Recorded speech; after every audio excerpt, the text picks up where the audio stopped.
Hey everybody, how's it going? Welcome to my bass drum lessons. Today we're going to start the series of lessons by looking at a stroke that's a very foundational stroke that's been around since the beginning of the drum set in the early 1900s. It's called a toe stroke. And the toe stroke is generally related to the heel down technique, where the heel rests on the ground or the heel plate and the ankle pivots and the toe makes the stroke. Now the toe stroke is also used quite a bit in combining strokes, like the very popular heel toe technique. So I think it's a perfect place for us to start. So let's break down the ankle pivot for a second and talk about the motions that actually make up the ankle pivot. First, you have the dorsiflexion. That's when you raise your foot and your toes actually come back towards your shin. And then you have the plantar flexion, where the toes go away from the shin.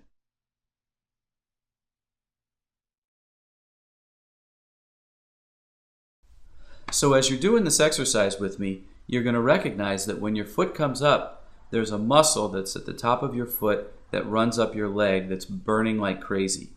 That's a good thing.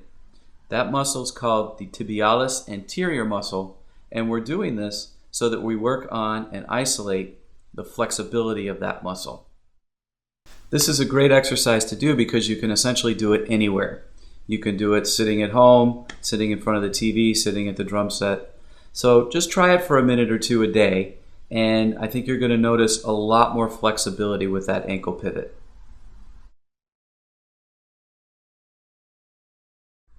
So let's take a second now and talk about the sound qualities that a toe stroke can produce. If you're playing with the beater rebounding off of the bass drum head, it's going to produce a nice open legato tone with very little attack. If you play with the beater buried into the head, it's going to produce a dead stroke or a dead tone, still with a little bit of attack.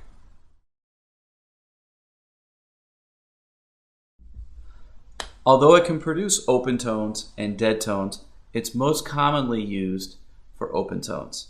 A lot of guys use it for the jazz styles and Latin styles and even some rock styles where you want an open tone, but again, less attack.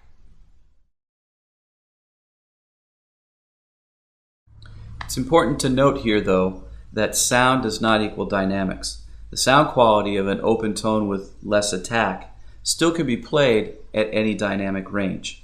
So try not to equate the toe stroke to just playing soft. You can get all dynamics using this toe stroke. J.R. Robinson uses the heel down technique with the toe stroke exclusively. But to get the power that he gets, he has to change his gear up a little bit to make those adjustments. He uses a 24-inch bass drum. He has his beater set really far back on his pedal so that when he goes to make a stroke, he has a very large range of motion to play with, so he can get a lot more power that way. Plus, he has a wood beater on his pedal. So he's making some adjustments with his gear. He can get plenty of power out of it.